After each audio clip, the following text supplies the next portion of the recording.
online courtship. All right, so there is a Laker game at 5. I'm gonna hit. So we're gonna do this, and this will be today. Today will be the online courtship. So yeah, because she's a very important part of my life. All right, so I feel like it's not advisable to meet a potential Craigslist creep at this hour in my filthiest unfurnished new home. Oh wow, Craigslist creep, the old CC. Will I charge you with being a Craigslist cock tease? CCT, how do you like them apples? I've learned give and take of dialogue. Like, don't just beg for attention. Oh, okay, blah, blah, blah. It's like, romance is a dance. And you don't have to just believe that the men lead and the women follow. But you gotta give as well as you take. You don't have to. Maybe other people, maybe like the people who go to the dungeon, or they have patterns wired in their mind where power imbalances are sexual for them. But for me, developing my sexual philosophy, I'm not gonna let someone just like insult me. It's like, oh, like if someone girl like says, "You're hairy." Like girls tell me that since I was young, since I was a little kid. Oh wow, you have a little mustache already. Blah blah blah. It's like, is that because they're into me, or they're? And then you start to realize that anytime a girl notices you is a good sign. Probably is when they don't notice you. Is that attention goes where energy flows. One of those things. So now when like even if it's an older lady, oh you're hairy, I'm like yes, hairy like animal, or something stupid like that. But like, yeah, you own it, blah blah blah. So she's like creep, and I'm like fuck you, cock tease. What you gonna do? Um, and also you realize that pretty girls are used to fucking. That's the thing where like I've read these pickup artist books just to see if there's any wisdom there. Don't respect the guys who wrote them. Don't res- Well, all you gotta do in this life is have a word and live by it. So those people spoke their piece. Now look at their lives and then see if you want to emulate their words or their life. See if they even can stand by the words that they've written. So negging girls, this and that, kind of opposite of what I've said I've learned earlier, is you learn how to treat women better will attract better women into your life. Now, if you only learn how to prey on their low self-esteem, you're attracting damaged people into your life who will only stay in your life if they're damaged. That seems like a negative cycle. So then it's in your interest to keep them damaged. How long until you start doing the damaging? So this person, as soon as they start becoming a better person, is going to outgrow you? Or when are you going to switch and actually start improving them, which is what a positive cycle is, a positive relationship. They get better, you get better. But if you based it off of first preying on their insecurities, you're going to lose your security in the relationship because your security was their weakness. So doesn't that obviously just face value make sense?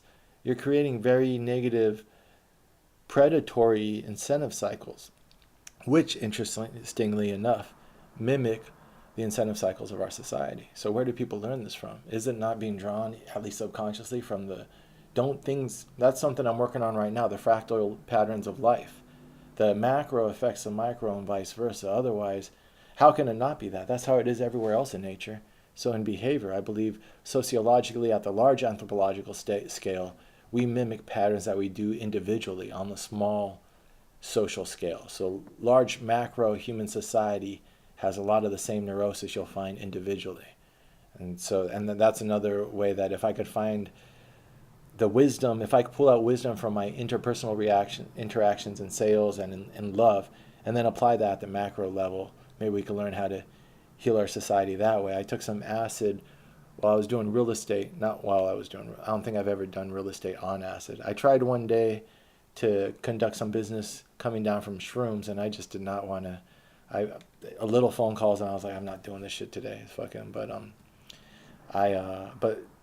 during those years I was doing real estate, I usually do psychedelics at chance. And so one night I just happened to find some old stash of acid, took it, thought about Addie, the addict who always comes in my life every now and then. She was still on drugs then. It was a couple years before she got clean. And I thought about her relationship and how she's Puerto Rican.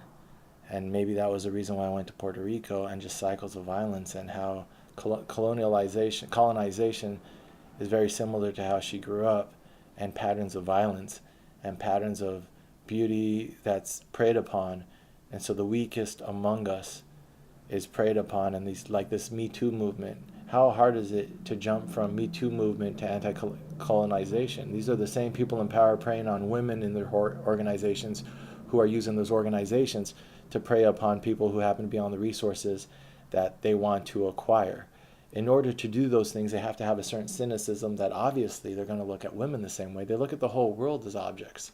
And so a woman is just another object to them. And then once you cross that line, and then you look at millionaires who, the guy who's making $10 million thinks he's poor compared to the guy who's making $100 million, who thinks he's poor compared to the Jeff Bezos. So why wouldn't they be a pedophile or other stuff? Because they don't look at sex as two people sharing something beautiful. Where does beauty and romance and idealism have room in their life if everything for them is power and conquest? And so now everything is a competition.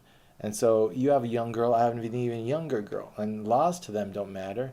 And people are, I wondered about that, because as a man, you wonder, can I cross those lines? Is there a time when I would prey upon the young or the innocent? And Dr. Drew, when you're young, we used to listen to Loveline before the internet, or even the early stages of the internet. It's like, what the fuck is genital warts? What is shit? And so Loveline was great because you had Dr. Drew and Adam Carolla, and people would call in like, Dr. Drew, fucking, I got my girl pregnant, what are my options? Or Dr. Drew, there's bumps on my dick, what the fuck's going on? And so someone was talking about that, pedophilia, like, no question is off the table. And he was like, well, he said something that made me have a little bit of peace. He was like, it's at heart a psychological condition about power. It's not about sex. And later on in my life, I've had sex with girls who look really young. So if you wanted just that young look, there's people of age with that young look, but it's more about grooming and controlling someone with the power thing. And he said that when you look at a child, you should think of comfort and protection. And so that's a natural human response, an empathic, protect the young, give them their innocence and their youth. And if you want to fuck girls who look young, there's plenty of 22-year-olds. Even, I don't know if I would, I got with this one girl who was like 18, 19 when I was doing real estate, and I felt kind of guilty for it. She was very mature for her age. She was an addict. She was fucking doing speedballs, heroin and speed. I'm bad with wearing condoms, but I made sure to wear a condom that time. I mean, that's a whole nother thing. I want to have a separate time where I actually talk about all the girls I've been with and what I've learned, and some things that I feel like I could have done better, just to like men's health thing, like as one guy, to like, even just to myself, first and foremost, this is for me to document where I'm at right now, 2018, November, in what I think of who I am and who I want to be. But yeah, so like there's plenty of girls in their 20s, because I feel kind of weird even saying 18, 19, but there's plenty of girls in their 20s who look young, if that was your thing. If fat girls are your thing, what is fat? If big girls, thick girls are your thing, if Asians, if it's, that's also one of the reasons why I'm trying to be more of an omnivore, not have one type, see more of the person, more of the beauty, more of the connection. When you get with more people, you realize that the things you love about sex aren't really superficial things anyways. A beautiful woman who doesn't have a mind-body connection, doesn't really use her body in that physical sense with you, it's like, there's someone said something about Jessica Simpson when John Mayer broke up with her that stuck with me. They said, for every beautiful woman out there, there's a guy who's got tired of fucking her. Like, that only lasts so long. Like, and then once you have good sex and a good connection, you're like, this is the sex I want to have.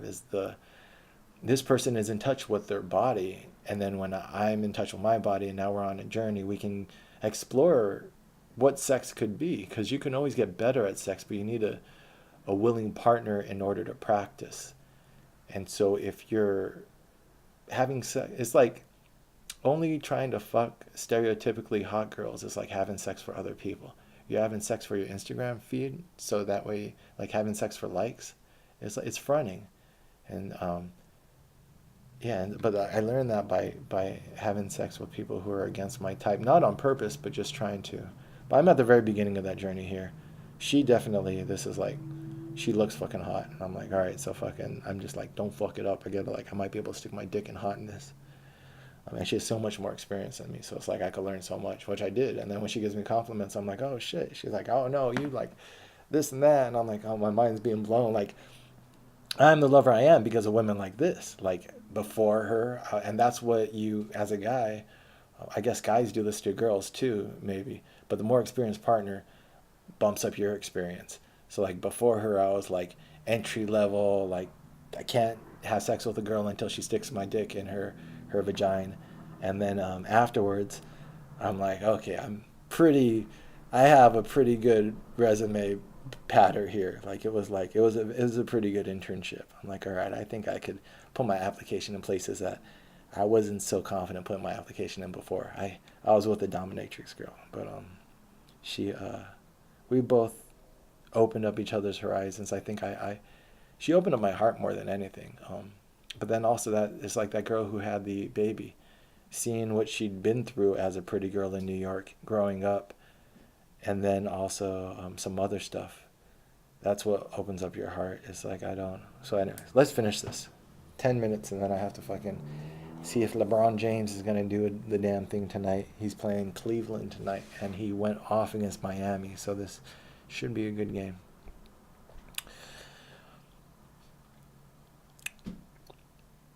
How did I go about teasing that cock of yours, fella? So she just kind of like stared that down, like, how are you gonna be stupid?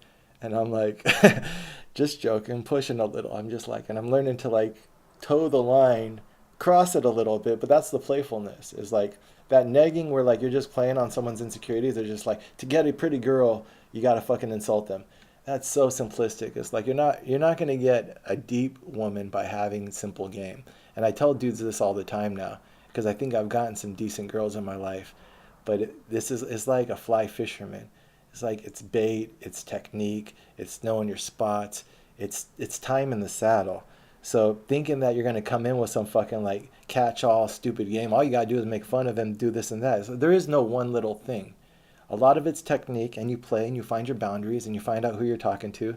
So I was pushing the cock tease line, and she was like, "How did I tease your cock, fella?" That fella at the end is like, what? She's kind of staring me down, and I'm like, I'm just joking. I'm like, I'm backing out. I'm like, I'm not a nice guy. Promise. I'm not gonna fucking put negative energy into this. That's what I've learned too. Keep it positive. Keep it playful. That's like, yeah, that's a very good way to define good banter. Keep it positive. Keep it playful. When you do tease, make sure that you have positive, playful out. So it could go like a little bit. You find the line, you toe it. I feel you. If I was a lonely little Southern belle in a big city, I'd be wary too. And she's like, well, so now I've gone the other way. I'm like, oh, never mind. I get you. I get you. You're just lonely little Southern belle. And I'm like, don't worry. I'll be a perfect gentleman. Even ask your pa for your hand, ma'am. And now I'm probably being a little bit too romantic in my parlay. I'm not a Southern belle, and I'm not a New York transplant. I'm a Brooklyn girl, Williamsburg my whole life. So now I got her exactly where I want her. It's like, she's like, I'm not innocent, because she's at this point in her life trying to prove to the world how not innocent she is. And I'm like, yeah, all right, I'm starting to, this is what I guess I learned with the drug girl too, is that you determine truth. I use this, that's why I brought up dropping that acid and thinking about colonial history while thinking about her family history, is you use the tactics for determining truth in the same way for trying to figure out a complex woman, which the best of them are, pretty much all women. It's tough being a woman. I think it's tougher than being a man. You have more vulnerabilities. If you do believe that men are the stronger sex biologically, then it's tougher to be a woman because you have the vulnerabilities. It's tougher to be vulnerable for 9 months while you try to gestate the future of the species. It's easy to be a brute. It's not easy to sacrifice yourself and to do the strong things that might be required of you, but in certain ways it is. Anyways, my own thoughts about stuff, about the sexes, but you triangulate wisdom. So it's like with the drug girl, I learned to like, don't just accuse her of this, don't just accuse her of that, but by little stuff you're picking up, you're starting to figure out what the actual score is, to be like, look, you're not going to play me again. I get it. You don't got to talk to me. I don't got to interrogate you. But I've gathered enough information to know what's going on. Now I'm just going to call it and I'm going to move on. And so the subtlety of human interaction, start to figure out what type of people are without them telling you overtly. So I'm like, all right, push your little on this. It's like, don't use that cock tease line. That didn't go well. Push a little on Southern Belle. She pushed back too much, and I'm like, okay, so she thinks she badass. And I'm like, ah shit, watch out now. She's like, mm-hmm. Brook City Tenement represent. So we practically neighbors then. And she's like, well, we were, but I moved to Bushwick. So she lived. Her family's right down the street, but she's in Bushwick. I'm in Williamsburg too. My brother's in Williamsburg. Her family is, and that's why we ended up meeting up. Is that she was at the family for like a Christmas thing. I think we met on Christmas. Shit. We had a romantic start. Doesn't make sense, I know, and I spelled Bushwick wrong. And then she's all these little tells. It's like she's self-conscious about that. She's a little bit too wordy. It's like she's a dork trying to be cool. No problem, not a splaining Nazi. Are there any laundromats in your hood? I'll come over with my dirty laundry drawers in hand, really pushing the Jack and Suds party thing. All I know about trying to get with women is like, I know I have to take this to the real world. And sometimes I get fixated on like, all right, I have to do laundry and I want to meet with her. I'm trying to combine the two. And I find this a lot in other places in my life. It's like, give more time and space for everything to happen at its own time. But I'm trying to be like, I want to meet this girl in person. I want to do my laundry. This is going to both happen. We'll have whiskey. Why not? And she told me I kept trying to push that, and it made her feel like, what the fuck is up with this dude? I'm not really sure. I've been too frightened to explore. Lights and sounds unnerve me. There's a laundromat right around the corner from her place. She was bullshitting me here. That's not how we do it in Dixie. I know. You're timid as a lamb, you poor soul. I'm pushing that whole innocent line that seemed to have worked earlier. Don't worry, you just need a strapping good old boy to look out for you. So you just moved out to Bushwick, and now I'm playing against type, where it's just like, all right, so she's claiming I'm so independent and I'm not innocent. So I'm like, no, don't worry. I'll be the strong man. This is the playful teasing. Yup, been in the hood for 3 days. Is it different, more urban? I was just looking for places to rent in Bed-Stuy tonight. That place is a little flavorful. Bought myself a Lucy at a liquor store. Yeah, and I moved into that place later on. And just learned what a Lucy is. Oh, she didn't know what it is. And then I know what type of person she is. I'm like, oh, you trying to be hood. You don't even fucking know your own neighborhood. She's like, flavorful is being a euphemism. What's Lucy? She comes from a good family. Her parents didn't let her play on the street. She doesn't speak like a normal Brooklyn girl because she didn't like the ghetto shit around her. And so she is a little bit snobby. She's not like she came from like a rich family, but she came from a very protective family. And this is where I say like attracts like. I was a late bloomer in the sense that I didn't really have a girlfriend in college. She only had one boyfriend who was a little bit abusive. So we both found each other at the right time for both of us to kind of like, we both had very similar, even though she was being so wild and she was working in that dungeon for a little bit, that really wasn't who she was. She was just trying on these roles. And so this shows you a little bit how naive she was for even growing up in Brooklyn. What's a Lucy? Loose cig. Usually a long Newport. They sell them in the rundown areas, usually white. Ghetto people always smoke in Newports.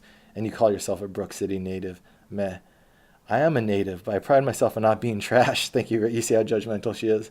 When I say ghetto, it's just like I've lived in poor neighborhoods most of my formative years, so that's just what we say. Ghetto is ghetto. That's just how else are you gonna you want to say poor? I think that's more insulted than saying ghetto. When people say ratchet, it's like I don't know. Some of these terms are just how you describe shit. It's like you're gonna let other people describe your neighborhoods. Nah, I've fucking always grown up in neighborhoods that we call our own neighborhoods. Ghetto as shit. It's fucking this. Anyways, that's just let poor people describe themselves in whatever ways they want. Why ghetto people always smoke in Newports? And oh yeah, because like I'm like, why are fucking all the Lucy's Newports? And you call yourself a Brook City native? Meh. I am a native, but I pride myself on not being trash. Thank you very much. I didn't mean offense, just pushing again. Nah, I know. You're a classy broad. I wouldn't reach out to you if I didn't think you're intelligent. Honestly, I fear mediocrity like the plague. And that's why I told the people at the Big Sur when they fired me.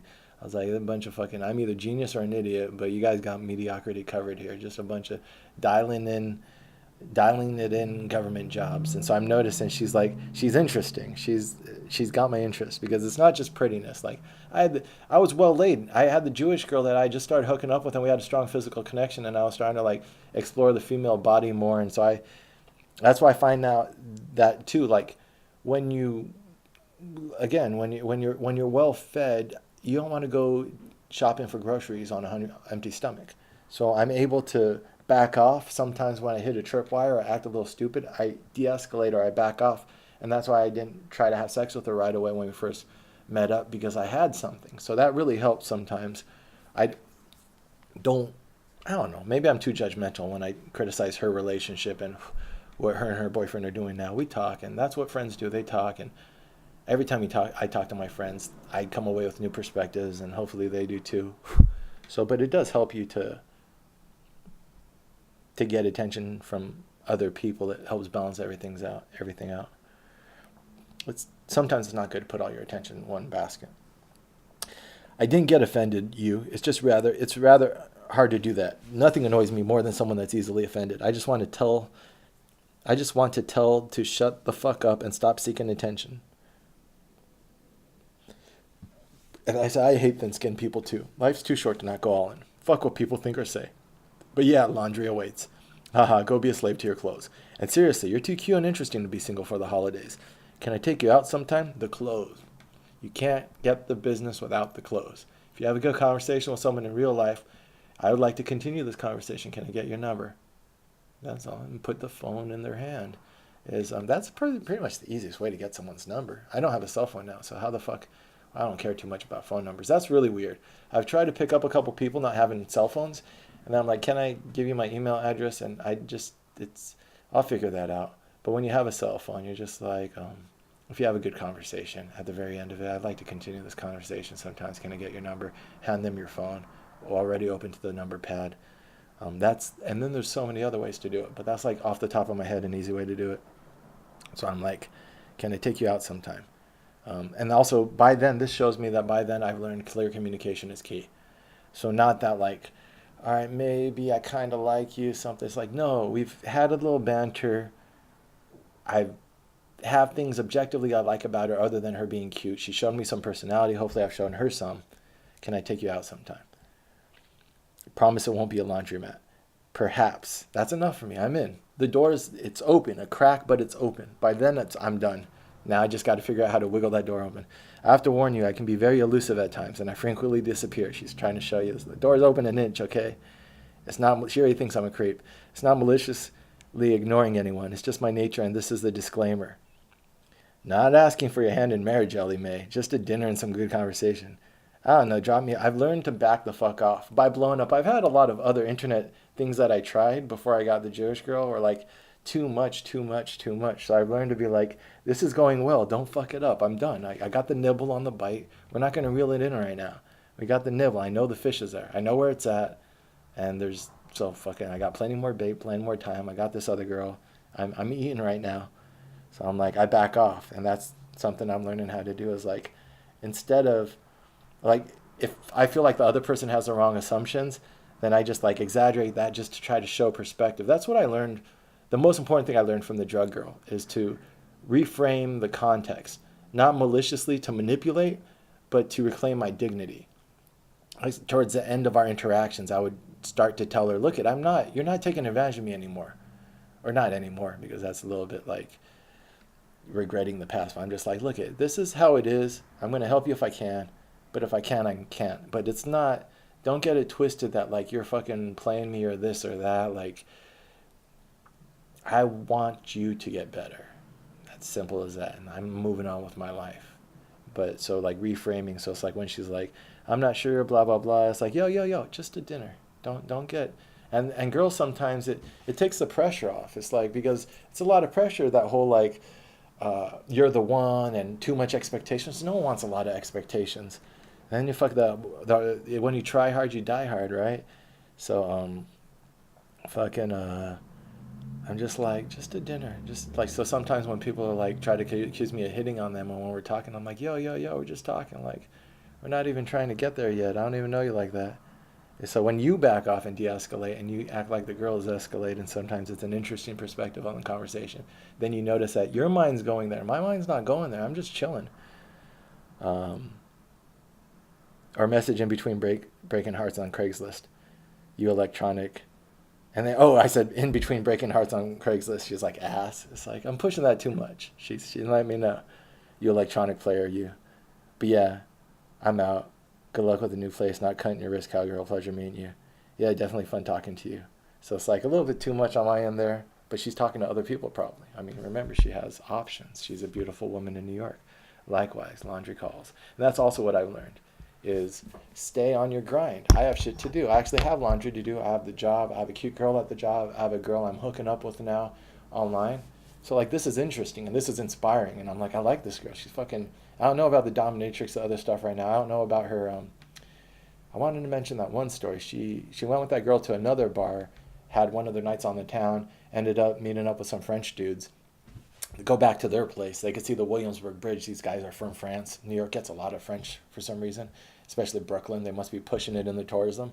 And these dudes, fucking like 4 or 5 dudes, and like she ends up like they all drunk as shit, pass out in the bed with one of them, ends up hooking up with one of the dudes, gets passed over to one of the other dudes, and then like her and her friend end up hooking with at least a couple of the dudes in that house, and then they throw her out in the morning with their clothes on the fucking curb, and like literally throw them out and fucking lock the door.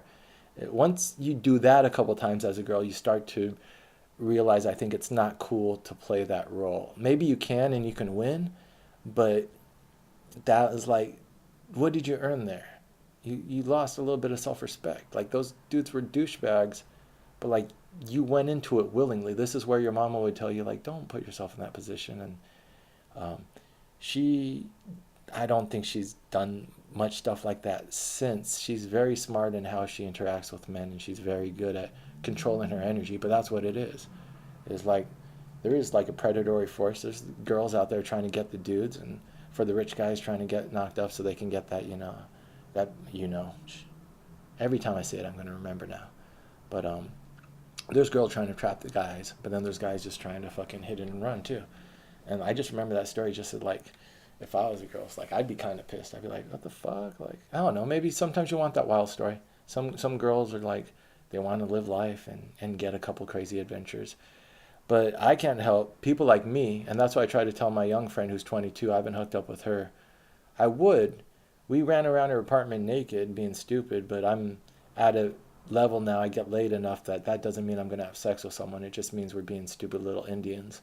So like we did drugs at her house and stripped off our clothes and ran around. But that, if you go to a nudist colony and shit like that, like I've been in hot springs naked, I've been in enough situations without my clothes off that like, we're just being silly. Enough cuddling with women and friends and shit that's just not an automatic tripwire. When I was younger, maybe, when I had less self-control and less experience and more just trying to glutton for experience.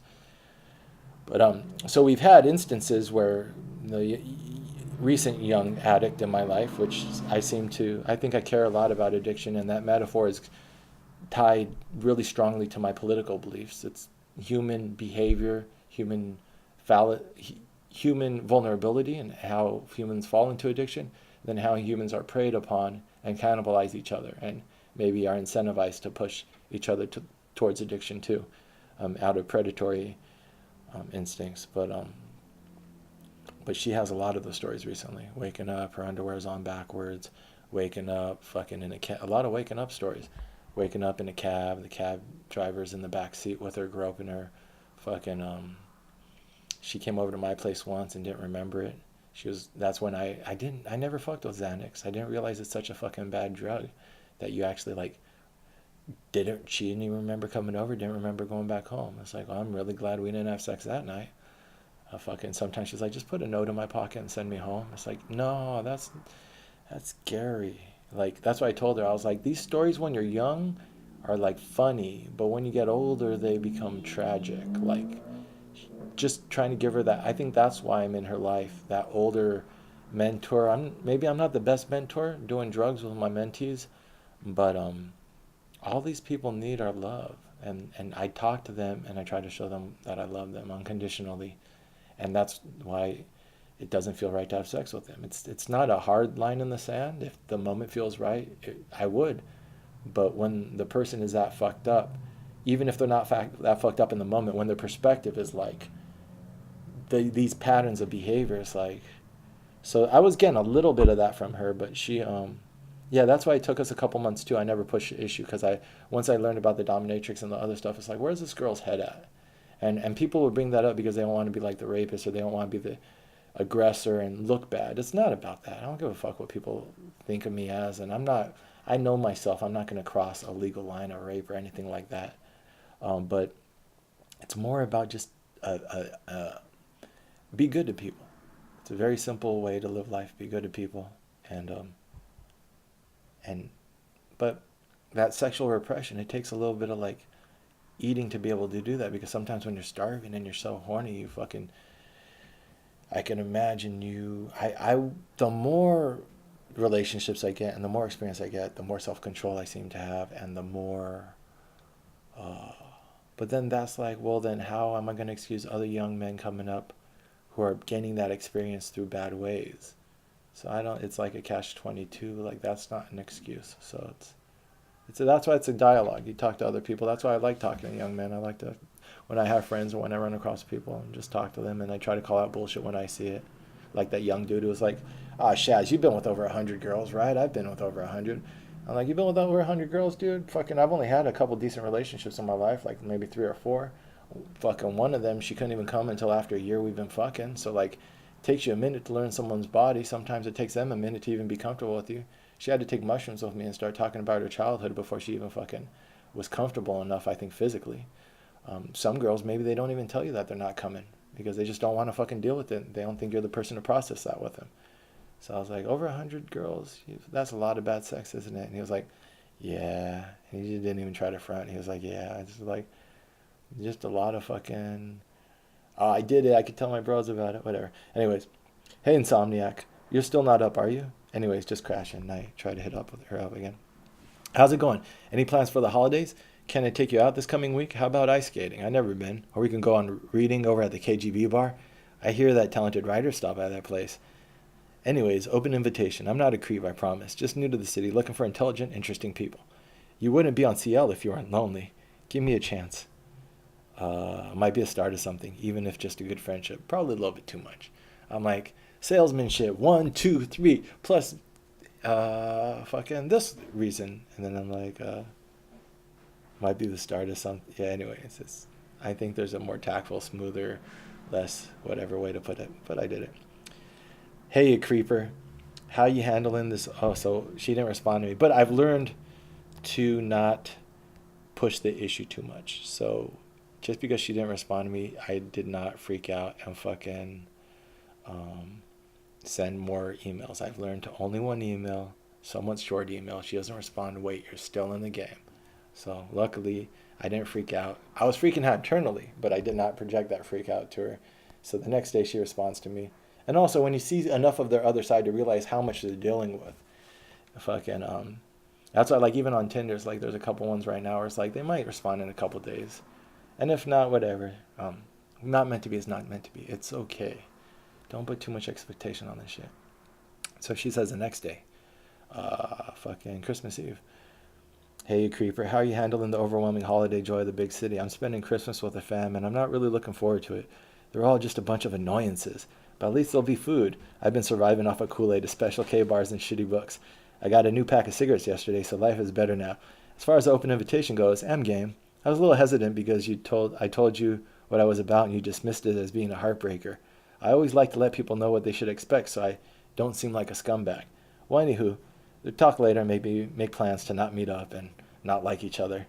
So it's like her expectations are really low. So basically, like, I shot myself in the foot. It's like, but we're learning boundaries. That's why there's not one path to relationship, because I'm letting her know I'm a little bit about romance, and I am trying to frame it as like, look, I'm rational. And that's why I learned to do with the addict girl, is that you're picking on my insecurities isn't going to work. I know who I am, and I'm rational, and like, I cared about you, and I liked you, and I want to have this relationship. It's not working, whatever. It is what it is. I still care about you, and you're still going to be in my life. I have like hundreds of emails between me and her over the last, like, that addiction girl was like 15, she says, when she was 17, and I was 21, 22, so like, yeah, coming on 15 years. So it's like, but only in the last couple of years are we actually healthy friends to each other. So it goes back and forth a lot, but she was my first, I don't even know how to describe this, because I don't hear other people talking about stuff like this, like framing reality. Well, I guess that's what I'm trying to say in politics, framing reality as I see it, not just as you see it, or as your addiction sees it, or as your maliciousness, or as just because I don't fit into your framework of what a dude is. Like, I chased her in my car once when I first met her, the addiction girl. She was like 18, 19, 18, maybe she had just turned 18. She lied. She said she was going to do something, be somewhere. She wasn't. I chased her in my car. I looked like a psycho. Her and her friends. Who the fuck is this guy following us? I drove like an asshole back then, so it was fun. And also, I don't like it when people lie to me.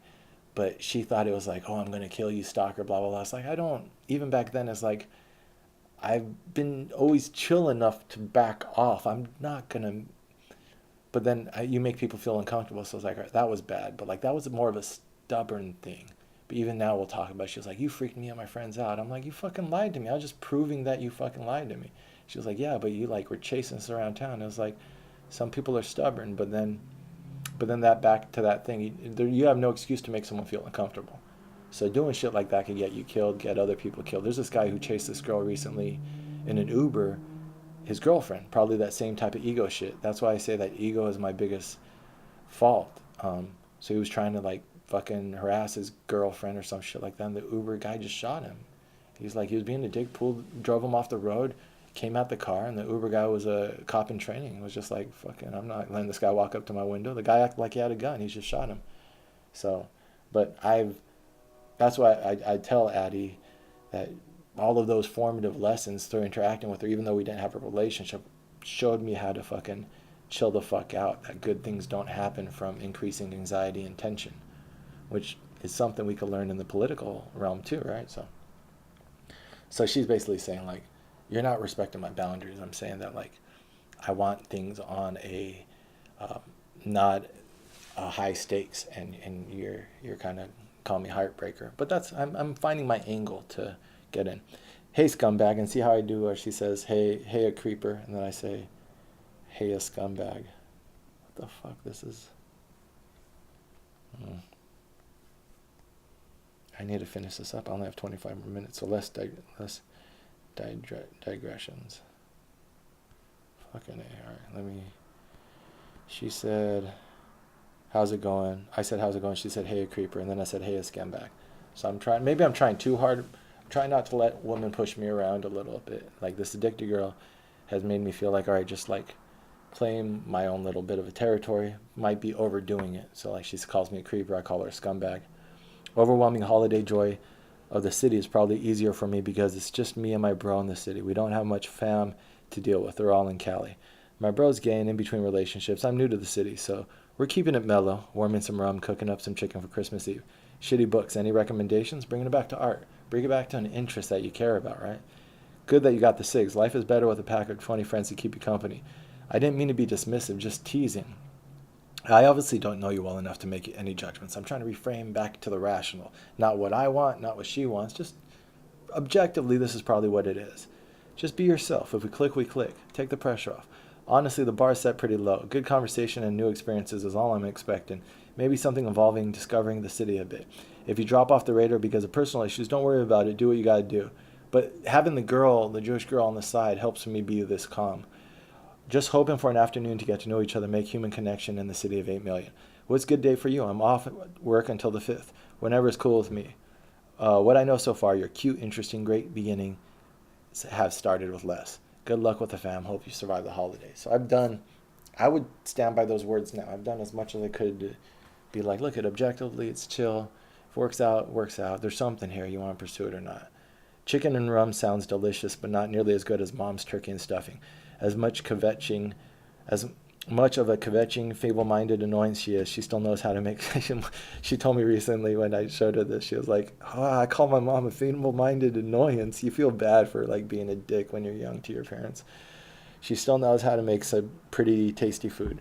So I'm at the parents' place until Friday. I don't think I have much going on tomorrow, so I'm pretty sure I could sneak out.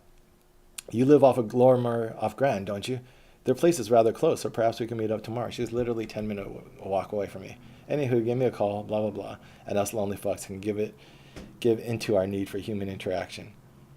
And then she's probably just a little bit horny there. And then I'm like, hey there. Oh, so now this is Christmas. Hey, and now we're chatting. How's your Christmas going? It's awful. So now we have a good little dialogue going. I've been trying to sleep. Basically, we tested each other out, our boundaries. All right, you're not a guy who's just trying to insult his way into my pants because she's too smart for that. She's too good of a girl to fucking manipulate emotionally.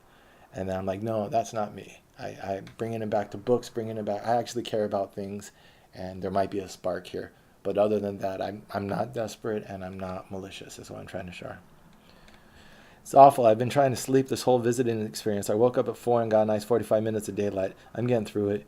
Your world is just sunshine and roses, isn't it? And nah, I hope you make it through. I know fan can be stressful. So I'm trying to be a little bit like self-awareness, like, well, you fucking just gonna, don't just bitch. But I was like, nah, I'm back off of that. More obnoxious than anything. I'm starting to notice this young female energy. Like, all right, this girl is just being a little bratty. I hope you, more obnoxious than anything. Want to escape and meet up at a bar? I'm about to catch a Celtics Laker game. She watched basketball with me, but she never liked it like I liked it. Like one of my earliest memories is watching Magic Johnson through the crib in my parents' room. So like for me, basketball is a signpost in my life. And that's why you have a sports team you grew up watching probably, because you're just used to. Just even if I don't catch, and some seasons I don't catch hardly any games, but I'll catch some games just to know where the Lakers are at. They're starting in 3 minutes. I detest basketball. I can span any other sport except basketball. Too high score game. I find it pointless. I hear that a lot from friends, but I grew up a Laker fan. It's like family. Go see the guys on their big day. Lakers on Christmas is a tradition. They usually play on Christmas, and so on Christmas you catch the Laker game.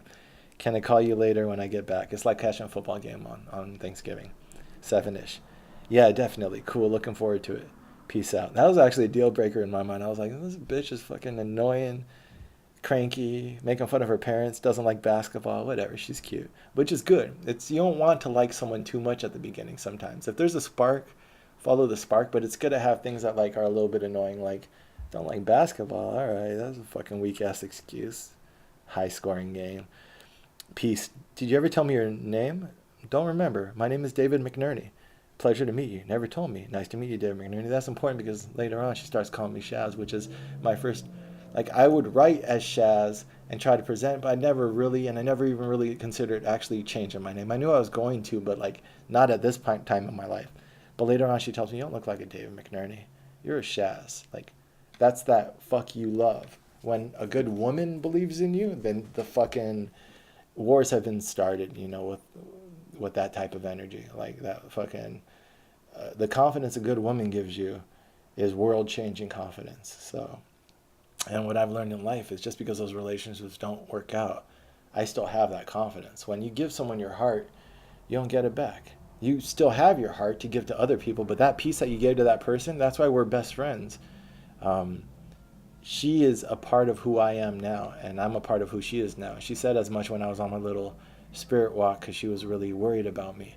But I should message her later on tonight and ask her how she's doing, but haven't talked to her in a couple of days.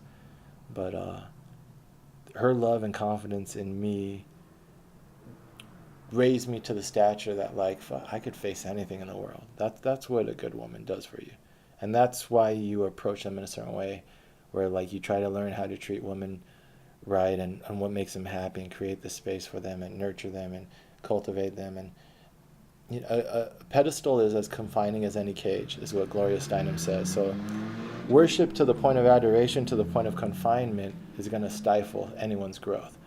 But I'm only speaking from my own experience, is that type of love from like a real solid partner is fucking like bulletproof. Bulletproof love, I'll take that over fuck you money any day. Because fuck you money can come or go. Fuck you money can be, you can lose money in probably just as many ways as you can make it in this world. But once you have love, you'll never lose it. That's the definition of love. It's these timeless bonds that we make, that no matter what we do to each other or whatever happens in life, we've created a bond. I've paired with another soul in such a way that like, that's my bank. When I lose my apartment, when I lose my job and this and that, I'm just reminding myself what's valuable in life. And all those things are going, but were they valuable? They were something. I'm suffering now and I'm trying to learn from the suffering, but my relationships came through. The people who loved me came through. The addicted girl really fucking showed me her heart. I thought she was like a little bit more malicious still and a little bit more manipulative, but she showed me her heart is really, when she saw me after like a month or two on the street, and she was like, you're so skinny, and she just started feeding me, and I was just like, I could see in her face like the heartbreak. She was really worried for me, and I was like, no, I'm just fucking doing my thing. I've been homeless on the streets of New York before. Don't worry about it. But she was worried. She was like, and then you're like, that's the love and the worry, like in your family and everything else. It's like, this has been an interesting year, but it's solidified a lot of people in my life. Anyways, hey there, SB Barrick. Hey, Shaw. How long did it take you to, okay, we're almost done. How long did it take you to write that? Email? Yeah, maybe just a bit. Try to make you smile. Did it work? Dude, it's wonderful. Now, I'm sure you could have made something as clever, Turtle Girl. No freaking way. It's filled with imagery and imagination. It's enthralling. It's magical. Absolutely wonderful. You make me blush, teehee. Now, really, I just felt inspired. You're really an interesting person. I wanted to get that feeling across. Well, you're fascinating. I had to read it twice. Enjoyed it even more. Well, it did its job. You're talking to me now. I'm smiling now. Does it earn me a chance to see you again? It most certainly does. Smile. I was about to say, don't make me write you a novel. Well, in that case, perhaps I won't see you again, so I'll spawn your greatest work. Heh. Nah, I already have plenty to fuel me in that department. How was your day, or what's left of it? Uneventful. I got home about a half hour ago and started writing. Writing? What about? About this Chinese man I saw with an engorged, powerful fisheye. For no reason in particular, more of a rant with a backstory as to how he acquired that monstrosity. It's a sweet tale. That's awesome. Something told me that you were a writer from the first time I chatted with you. It would be great to read what you have sometime. Notes, sketches, whatever. Well, I'm trying to be. I have nothing. I delete everything I write. I lost the connection there. I told you that I didn't save any of the things I write. Not good enough, I say. Well, that's always the problem. Artists are their worst critics, but you have a beautiful mind. I'm sure you're capable of something great. Slanty face of uncertainty. Just need to find your inspiration. So when can I see you again? Why not tomorrow? Sounds good. Want to meet up somewhere around your hood or around the city? Around here? We can always go to the city. I don't know. Tomorrow seems to be dreary. We'll play it by ear. Yeah, it's supposed to rain. I'm about to crash a bit. Want me to call you when I wake up around sometime around noon? Sounds good. I'm really glad you contacted me. Made my night. You're too sweet. Smiley face. Stories upon stories wouldn't do you justice. I really think you're something special. But yeah, I'll call you tomorrow. All right, pleasant dreams. Night, night, night. So what changed? Well, it's the 27th. So on the 26th, she came over. We had that cigarette outside. My bro went for his grinder hookup. We went. I made her some spiced rum. We went into the room that I was borrowing from the roommate. And we talked and talked. And then we talked. And then eventually I tried to have sex with her. She was like, no, I kind of like you now. Or she says, if I have sex with you, I won't talk to you again. She was in that path that I've been describing of just acting out. It would take us until February to actually first have sex. And even the first night we have sex, she cries and she thinks that it's over. And then the next week, it was around Valentine's Day, I'm sorry I fucked you flowers. And I wrote down the card, sorry I fucked you flowers. And then we turned it into a normal relationship. Even then, when we would first have sex, she wouldn't even look at me in the eyes. And there was a lot of healing. She was using her body in such a way that she felt shame and sex are really tied together, and intimacy and sex were very far apart. And so it took us a while to bring that intimacy back into sex. And no, look at me, let's be here, let's be in the moment. And we figured it out. And then she healed a lot of stuff in me too. And then shortly after that, she stopped doing the dominatrix work because she was like, we're not helping these people. These people need therapy, and they just come in. The reason why she stopped the dominatrix work, there was a couple that came in, a gay couple, but they weren't even a couple.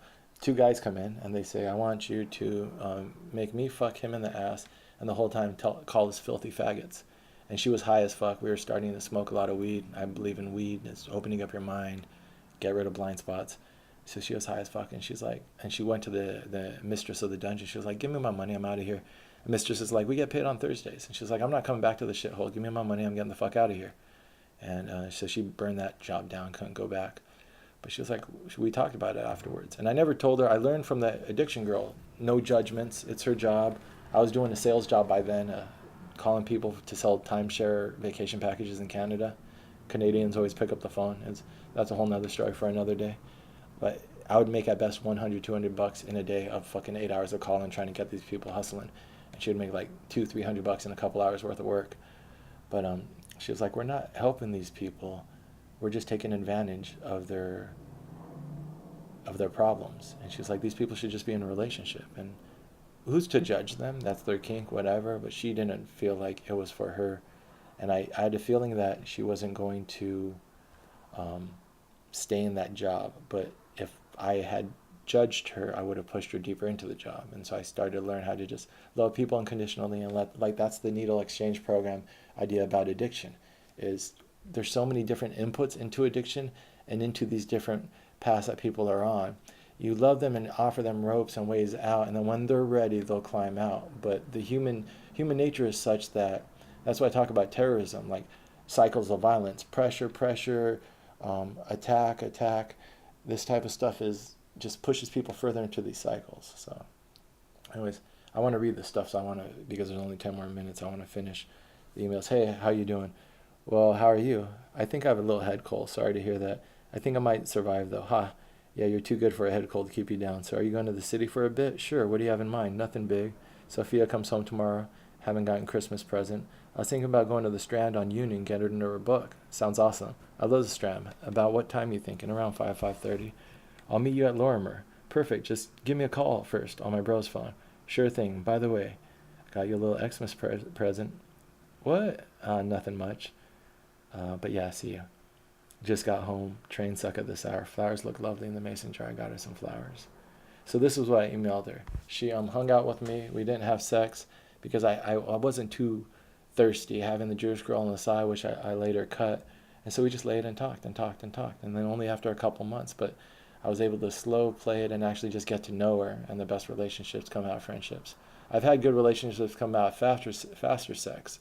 But with this one, we had a lot of processing, a lot of like framing of like, it happened at the space it was supposed to happen.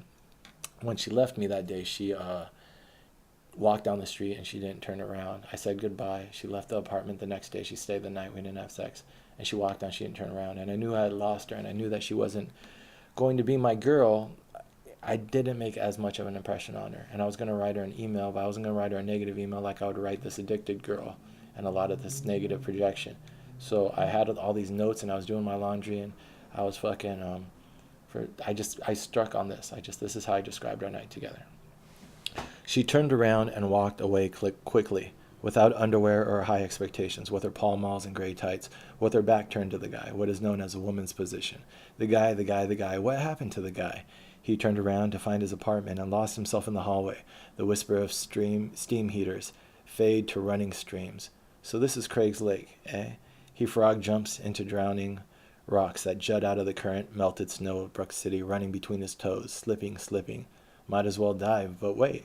A shiny rainbow-spotted stone, and he's airborne once again. A slimy green bird. But rainbows do not hide among stones. Their home is the rain-washed sky. The turtle resents his weight and dives, and now he's falling with her shell, her round and curved and ample shell that sparkles like cut glass, even as it escapes the sun, and down he swims, not knowing whether he's being towed or shaken loose, seaweed up his nose and the faint smell of, is that sausage? The surface world recedes like a picture tossed into the sea. Looking up, he can faintly make out a circling Jewish crane fussing possessively through the air, her prominent crane nose, her prominent crane noises. Crane, she bellows as she loses sight of him, and he lets his crane go.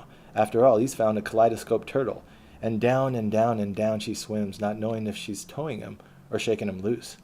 He once knew a girl with an upper lip bursting with life's passion. After discovering this vault, he robbed her often, and after acquiring a taste, he found other hiding places, high, full cheeks, almond eyes that matched the moon, the soft mound of her chest, the gentle slopes beneath her ribs, and down. He took his fill with the greed of a young criminal, and meanwhile she acquired her own taste, which she satisfied like a wildfire among poppies.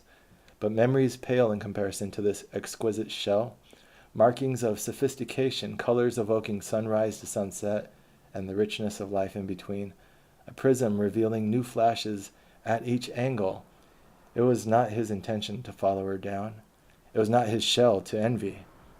And above all, she was not a stone, because all stones drown. With turtles, some survive. But not with an asshole on your back, she said to herself as she left him for the surface. Back to the guy. Her back to the guy, what is known as the woman's position. And he sank down into the muck of the riverbed, catching pneumonia while trying to convince one of 20 wet friends to ignore the circumstances and burn him an unfiltered kiss. Three truths from the above. The first, I bought a new pack of cigs, good old Luckies. The second, I really think I'm sick, hope you didn't catch anything. Feels like a head cold coming on. And the third, I asked the Jewish crane and have you to thank. You inspire me to seek out a creative mind, not to settle. I hope I could return the favor. Return a smile, or at least return to the surface, stupid turtles.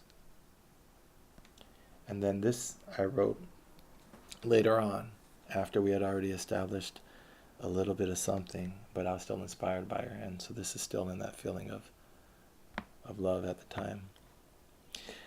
New Year's option, that young love is a crazy drug. And if you capture it in any type of work, when you're feeling it, there's a fucking energy there. New Year's option, snow or rain. They say that if it's not cold enough, the night will be miserable, but the powers that be at least promise the city will burn with color. Greeks and Romans take me into town, down into Chelsea, towards a Russian church, crowned with muted rainbows. No one's paying attention, so she doesn't bother to speak up, mumbling against gray skies. I hear you, darling. So do these folks. Spare a smoke? Nice church, isn't it? Ah, marble reds for the invalids. Don't even know her name, and they live in the neighborhood. But the orange-cherried smoke is good. Almost there. Now that's an outstanding hat, and she smiles like an old lady, which is okay because she seems to be one from the back, tucked under the broad cinnamon felt, old and tough as the Russian church herself. And if she'd turn around, I'd take her liver-spotted hand all 80 years. But fate marches mother time away. Finally, Jack's Brew, where Greeks and Romans will reveal their secrets. Fill this rust-brick room with your myths. But not too loud. The place is small, and Mr. Blackcoat seems to be on a date with Miss Yellow Sweater. He's, what, 50? She's 30-ish? What do black and yellow make, anyway? Darker yellow? Dirty mustard? Ah, Miss Sweater, you could do better. But maybe you're tired of burning so bright. What's this? I discover the foundation of romance. Jove as a golden bull raping this one, as a purple goddess raping that one. Charming. Where does he stop for a second, ask her favorite color? Where she would hide when white thunder shook her childhood? Or was she one of those brave, knee-scraped, untamed little things that would press chubby pink fingers against streaking windows in awe, slip outside if left unguarded to ford swamps and rivers, run slant under rain like silverfish across a popping asphalt, tempt pneumonia like that mythic green creature abandoned by his love in the murky depths of Craig's Lake? Now that was a cold myth. Poor frog prince. Does desire burn or does it flood? Can't do both. Yet who wants to choose between faded ashes or a dull swamp? What does the selfish mole girl want with warm brown eyes? Or what does the selfish mole girl with warm brown eyes want when she burrows into his chest, hoarding warmth? And will he let her watercolor wash him away? If inspiration is the inexhaustible sea, then straight away to Brighton Beach, where, if love's not found, we can at least drown these miserable raping Romans with a quick toss into the two-toned waves. I never did like Ovid. Mr. Blackcoat begins, transitioning into Latin.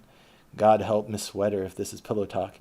And did you know John Cheever was a blue alcoholic bisexual? And did you know Dylan Thomas drank himself to death just down the street? And did you know he burned in cremation for 3 whole days? The cherry-nosed Irish drunk? My Russian church would burn for years. He leaves with his hostage, her sweater now saffron in the dimming light. I gather up my Romans, mind you, only to keep them out of the hands of the more innocent. Now on the sidewalk, under cerulean scaffolding, bearing a flock of clouds, I bet the small one is food for the big one. But the man doesn't laugh, just mutters, I wish, and keeps walking. Makes me suspect that one or both dogs do not belong to him, but then possession does not equal heart. Heart's anathemas to possess. But what constitutes heart? His walking her dogs, a burning drunken intellectual? A girl buried in his arms? Who wants to be buried before their time? A child's innocence? Paperback transfigured gods? A dull date in a closet coffee shop? Age married to style? Ignorance married to money and tobacco? My church, my Russian church's heart. She mumbles her rainbows to the sky and lets the night erase her work. She says that it's no good. But I hear you, darling. And if I could sprout wings, I'd earn the perspective to appreciate you as you are. Make the sky your mirror and lend you my eyes. They say that if it's not cold enough, we'll be miserable and are promised to burn with color. And in the 30 seconds I have left, I think that was my attempt at describing my philosophy of love at that time and my approach to that girl who would become the girl that, like, the first girl I considered I should marry, and the source of the foundation of my belief that I could actually experience real love in this life. Um, and that was me feeling all that and articulating it, and a promise to myself at what type of man I was going to be to her.